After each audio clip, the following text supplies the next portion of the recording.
പ്രിയ കൂട്ടുകാരെ, ഏവർക്കും ഒരിക്കൽ കൂടി ഞങ്ങളെ ചാനലിലേക്ക് സ്വാഗതം. നിലാവുള്ള രാത്രി. ആനക്കല്ലിൽ ചാരിയിരിക്കുകയാണ് ലൈലമോൾ. ചിന്തകൾ കനം വെച്ച മുഖം, ആശ്വാസത്തിൻ്റെയും വെപ്രാളത്തിൻ്റെയും നെടുവീർപ്പുകൾ. ഉറക്കം വരാത്ത രാത്രി. ഇവിടെ ഈ മണപ്പുറത്ത് ആനക്കല്ലും ചാരിയിരുന്നാൽ നേരിയ സമാധാനം. വീട്ടുകാരുടെ കണ്ണ് വെട്ടിച്ചിറങ്ങിയതാണ്. ഉപ്പയുടെ കിടപ്പ് കാണാൻ വയ്യ. ആശുപത്രിയിൽ നിന്ന് ഡിസ്ചാർജ് ചെയ്തിട്ട് 3 മാസമായെങ്കിലും കിടക്കപ്പായിൽ നിന്ന് എണീക്കാൻ ഉപ്പക്കായിട്ടില്ല. കച്ചവടം നോക്കി നടത്താൻ ആളില്ല. വീട്ടിലെ അവസ്ഥ പരിതാപകരമായിരിക്കുന്നു. ലൈലമോൾ തൻ്റെ ഉദരത്തിൽ തൊട്ടുനോക്കി. വയറ് വലുതാവുന്നുണ്ട്. അപ്പോൾ ഗർഭം ഉറപ്പായി കഴിഞ്ഞു. അവളുടെ മനസ്സിലേക്ക് 3 മാസം മുമ്പത്തെ ആ ചിത്രം തെളിഞ്ഞു വരികയാണ്.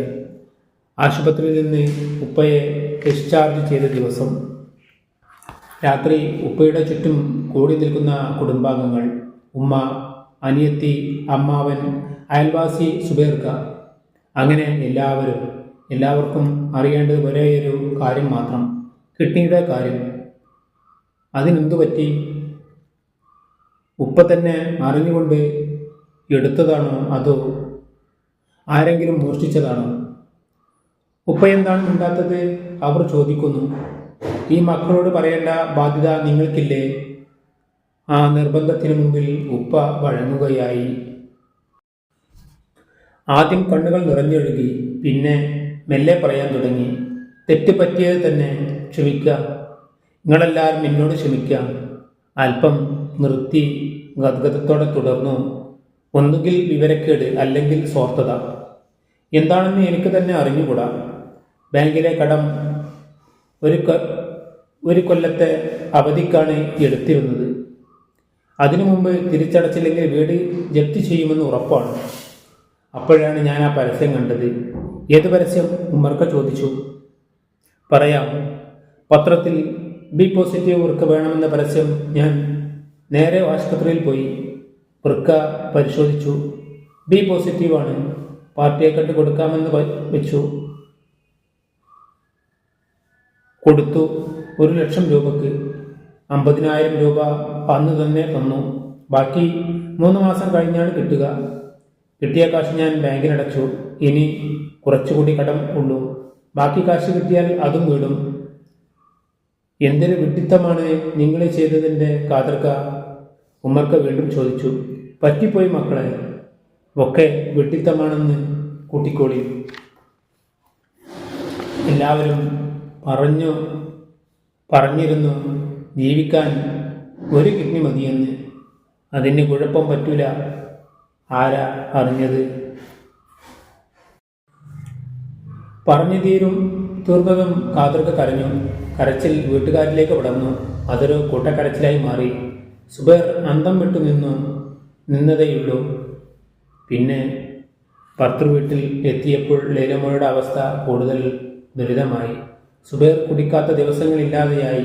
താൻ കാരണമാണ് തൻ്റെ ഉപ്പ കിഡ്നി വിട്ടതെന്ന് സ്വയം കുറ്റപ്പെടുത്തി സംസാരിച്ചു. പോയി പറയടി എല്ലാവരോടും, ഞാനാണ് നിന്റെ ഉപ്പയെ തകർത്തതെന്ന്, അല്ലെങ്കിൽ ഞാനാണ് കിഡ്നി എടുത്തതെന്ന്. നിങ്ങൾ എന്തൊക്കെയാണ് ഈ പറയുന്നത്? അങ്ങനെ ആരും പറഞ്ഞില്ലല്ലോ. പറയണ്ട. നിന്റെ മുഖം കണ്ടാലറിയാം, നിന്റെ വീട്ടുകാരെ കണ്ടാലറിയാം. നിങ്ങളുടെയൊക്കെ മനസ്സിൽ ഞാനീ പറഞ്ഞതാണെന്ന്. ഓക്കെ, നിങ്ങളുടെ തോന്നലാണ്. ആയിക്കോട്ടെ, എന്നാലും കുറ്റം എൻ്റേതല്ലേ? ശല്യപ്പെടുത്തൽ അധികമായപ്പോൾ ഒരു നാൾ ലൈലമോൾ വെട്ടിത്തുറന്ന് പറയുക തന്നെ ചെയ്തു. നോക്കി, ഞാൻ നിങ്ങളുടെ ഭാര്യയാണ്, സമ്മതിച്ചു. പക്ഷേ നിങ്ങളുടെ വെപ്പാട്ടിയല്ല. ഇങ്ങനെ കുറ്റപ്പെടുത്തുന്നത് സഹിക്കാൻ എനിക്കാവില്ല. ആവില്ല എന്ന് പറഞ്ഞാൽ നിങ്ങൾ ഈ കുടി നിർത്തണം, അല്ലെങ്കിൽ എന്നെ വീട്ടിൽ കൊണ്ടാക്കി തരണം. തിരിഞ്ഞു നിന്ന് ഒരൊറ്റടിയായിരുന്നു. കരണക്കുറ്റിക്ക് തന്നെ കിട്ടി. തല ചുറ്റിയെന്ന് തോന്നി.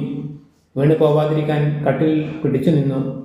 ഇടയ്ക്കിടെ തല ചുറ്റൽ വരുന്നുണ്ടപ്പോൾ. അന്ന് ഡോക്ടറുടെ മുമ്പിൽ നിന്നും തല ചുറ്റൽ വന്നു. ഗർഭിണിയായതിൻ്റെ ലക്ഷണമാണത്. രക്തക്കുറവാണ് കാരണമെന്ന് പിന്നീട് ഡോക്ടർമാർ പറഞ്ഞു. കുടിക്കാൻ ടോണിക്കും തന്നു. വിഷമം ഉണ്ടാവരുത്, പ്രത്യേകിച്ച് പ്രസവം കഴിയുന്നതുവരെ ഡോക്ടർ നിർദ്ദേശിച്ചു. കള്ളുകുടി നിർത്തിയില്ലെങ്കിൽ വീട്ടിൽ കൊണ്ടാക്കാൻ പറഞ്ഞെങ്കിലും നടന്നില്ല. കുടി തുടർന്നു. ഇറങ്ങിപ്പോരാൻ ധൈര്യമുണ്ടായില്ല. ഈ അവസ്ഥയിൽ ഉപ്പ കൂടുതൽ വിഷമിക്കുമെന്ന് കരുതി. നല്ല മനസ്സ് കൊടുക്കാൻ അല്ലാഹുവിനോട് പ്രാർത്ഥിക്കുകയല്ലാതെ മറ്റെന്ത് ചെയ്യാൻ കഴിയും ഒരു സ്ത്രീക്ക്?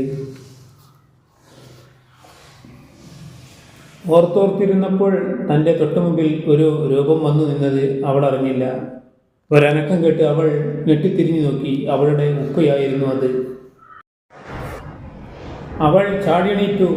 ഉപ്പ അധികം അനങ്ങാൻ പാടില്ലെന്ന് ഡോക്ടർ പറഞ്ഞത് അവൾ ഓർത്തു. ഉപ്പ, എന്തു പണിയാണ് കാണിച്ചത്? എന്തിനാ ഇപ്പോഴിങ്ങോട്ട് വന്ന്? മോളെ കാണാൻ വന്നതല്ലേ? നീ എന്തോ ഇവിടെ വന്നിരുന്നു? ഞാൻ വെറുതെ കാറ്റുകൊള്ളാൻ. എല്ലാം എനിക്ക് മനസ്സിലാവുന്നുണ്ട് മോളെ. ഇതോൾക്ക് ഒരു മനസ്സമാധാനവുമില്ല അല്ലേ? ആര് പറഞ്ഞു? എനിക്കൊരു കുഴപ്പവുമില്ല. ഒക്കെ ഉപ്പയുടെ തോന്നലാണ്. കാതർക്ക അവളെ തന്നോട് ചേർത്ത് തലോടി അല്പം കഴിഞ്ഞ് ചോദിച്ചു, മോൾക്ക് ഓർമ്മയുണ്ടോ നിന്റെ കല്യാണം നിശ്ചയിച്ചിട്ട് ഉറക്കം വരാതെ ഞാൻ ഈ ആനക്കല്ലിൽ വന്നിരുന്നത്? എല്ലാം എൻ്റെ മോളുടെ ജീവിതത്തിന് വേണ്ടിയായിരുന്നു. ഇപ്പോൾ നീ മനസ്സമാധാനമില്ലാതെ ഇവിടെ വന്നിരിക്കുന്നു. ഈ ഉപ്പയുടെ ഓരോ തോന്നലുകൾ. വരൂ, നമുക്ക് പോകാം, പോയി കിടക്കാം. അവർ നടന്നു. കൈ പിടിച്ചപ്പോൾ ഉപ്പ തീരെ അവശനായിരിക്കുന്നുവെന്ന് അവൾക്ക് തോന്നി. വീട്ടിലെത്തുമ്പോൾ പാതിരാക്കോയി ഒഴുകുന്ന ശബ്ദം കേൾക്കുന്നുണ്ടായിരുന്നു. ലൈലമോൾക്ക് ഉറക്കം വരാൻ പിന്നെയും സമയമെടുത്തു. അപ്പുറത്ത് കാതർക്കയും ഉറക്കം വരാതെ തിരിഞ്ഞും മറിഞ്ഞും കിടക്കുകയായിരുന്നു. പിറ്റേന്ന് കാലത്ത് 2-3 പേർ വീട്ടിൽ വന്നു. അവരെ കണ്ടപ്പോഴേ കാതർക്ക എഴുന്നേറ്റ് നിന്നു. ഇരിക്കാൻ സൗകര്യം ഏർപ്പെടുത്തി. കുടിക്കാൻ വെള്ളം എടുക്കാൻ അകത്തേക്ക് വിളിച്ചു പറഞ്ഞു. അകത്തുള്ളവർ ആദ്യമൊന്നും മനസ്സിലായില്ല. പിന്നെ സംസാരത്തിൽ നിന്ന് വ്യക്തമായി കിഡ്നി വാങ്ങിയ ആൾക്കാരാണെന്ന്. ബാക്കി കാശ് തരാൻ വന്നിരിക്കുകയാണ്. അവർ ചില കടലാസുകളിൽ ഒപ്പുവെപ്പിച്ചു. ബാക്കി കാശ് എണ്ണിയെടുത്തു. അല്പസമയം കഴിഞ്ഞ് വന്നവർ നന്ദി പറഞ്ഞ് തിരിച്ചുപോയി. മക്കളെ ഒന്ന് ഇങ്ങോട്ട് വരും. കാതർക്ക അകത്തേക്ക് വിളിച്ച്. ആരും വിളി കേട്ടില്ല. കാശ് വാങ്ങിയതിലെ അമർഷമായിരുന്നു അവർക്ക്. മക്കളെ, വീണ്ടും വിളി. ഉത്തരമില്ല. മക്കളെ. ആ വിളിയിൽ എന്തോ പന്തികേടുണ്ടെന്ന് ലൈലമോൾക്ക് തോന്നി. അവൾ വന്നു നോക്കിയപ്പോൾ ഉപ്പ ചാരുകസേരയിൽ തല ഒരു ഭാഗത്തേക്ക് താഴ്ത്തിക്കിടക്കുന്നതാണ് കണ്ടത്. കയ്യിൽ നോട്ടുകെട്ടുകൾ. അവൾക്കെന്തോ വല്ലായ്മ തോന്നി. അവൾ തൊട്ടു വിളിച്ചു, ഉപ്പ. ഉപ്പ വിളി കേട്ടില്ല. തല വീണ്ടും ഒടിഞ്ഞു വീണു. ഉപ്പ. അതൊരു അലർച്ചയായിരുന്നു. അകത്തുള്ളവർ കൊലായിലേക്ക് പാഞ്ഞു വന്നു.